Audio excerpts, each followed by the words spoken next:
Monday, speaking of that, is 3/14, but today we're going to celebrate Pi Day just a little bit early. Jeff Stevenson is here from the Imagination Station. Jeff, I got the stomach growling this morning, so where's the pie? It's not that kind of pie. Pi Day, which is March 14, 3.14, is on Monday, but we're unfortunately closed on Mondays, so we won't be open this year. So I figured I'd bring a little Pi Day science or math to you today. You guys had Super Pi Day last year. We did, because it was a very special 3.141592. Yeah, we're science nerds. Yeah, exactly. I get it. Don't worry.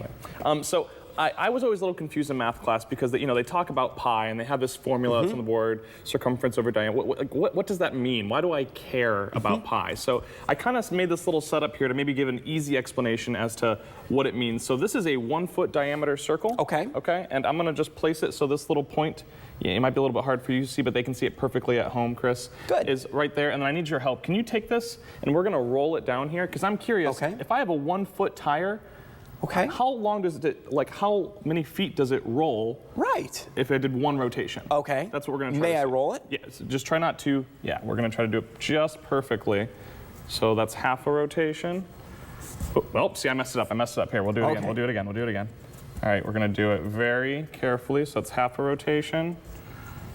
A full rotation, so we press 1 foot, we pass 2 foot, and if you look, it comes down at exactly 3.1415926, whatever feet. So a 1 foot diameter circle rotates one. If you basically snipped it and laid it out flat, it would be 3.14159 feet. Maybe that sounds simpler than dealing with an equation, but to me that makes more sense. Okay. So this got me thinking.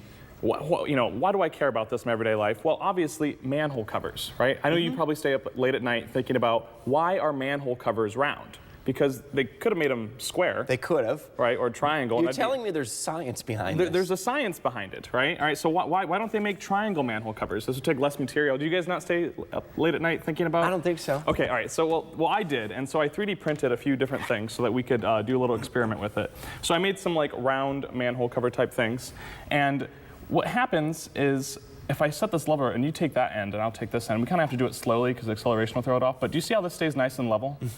That's because these circles are objects of constant width. They have the same width no matter what orientation they're in, right? So when I have a manhole cover and I throw it over top of the hole, no matter which direction it's oriented in, it stays the same width, right? So I was wondering, is there any other shape that has a constant width? Square doesn't, right? It's kind of triangle does. So the circle's the only one, right? Okay. But there's actually this thing called a Relu triangle, which is like a normal triangle, but I'll kind of give you a big example of it here. But it's kind of got the edges rounded out. All right, so it's kind of rounded off. Some special math as to how they round it, but it makes these cool shapes. All right, that look like they should be kind of bumpy when I do this. So we're going to try this again, Chris. I'm going to go ahead and say it's going to be bumpy, right? Yeah, I mean, it's kind of a triangle shape, right? It would make sense for it to be bumpy. All right, so let's do it nice and smooth. But as you can see, it's kind of kooky, but it's not bumpy. Isn't that crazy? Okay, I'm a little amazed. It's a little weird, right? It's very strange. So this is an object of constant width. So no matter which way it's oriented, it stays the same width. Sometimes they use these in Europe. Their coins are this shape. Okay. The vending machines can read it no matter which direction it's in.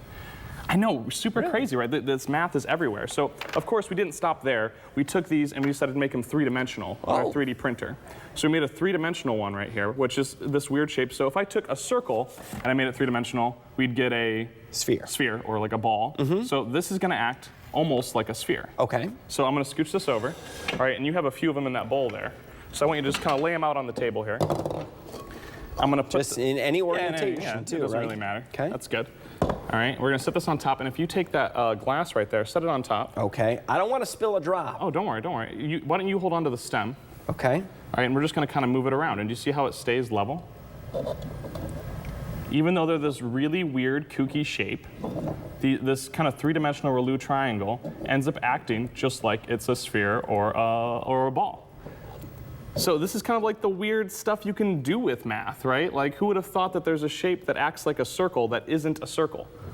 And it all relates back to pi. Yeah, it all relates back to math in general, right? The point of pi is for us to discuss circles and for us to, we're sending these all over the place, but to figure out the relationship, between certain aspects of a circle and its other. So its diameter versus its circumference. Other aspects in science that you can think of off the top of the head that we use pi? That we use pi for? Yeah. I mean, it's engineering and navigation, everything? To calculate anything, right? I think if any of you are, like, I think I used it the other day while playing video games because I was designing something and I need to know the circumference of it, right? So if any of you at home are big Minecraft players, I guarantee your kids at home are using pi to figure out how much material they need. How about that? I know, it's very cool. It's very cool. All right. And you guys, so you're going to be closed on Monday for Pi Day. Anything going on this weekend? This weekend we're doing our egg drop challenge. Oh, that's right. So it's a really cool event where you have to build like a device that's about this big that'll protect an egg from our 15-foot drop. And it's a really exciting event. I would come down. It's one of my favorite of the year. It's one just to watch, too. You could just to watch, you could be a spectator as well. And it's free with admission, too. Cool. So if you pay to get in the door, you get to do the challenge. All right, Jeff, appreciate that one. Stay with us. WTL11, Your Day is coming right back in just a moment.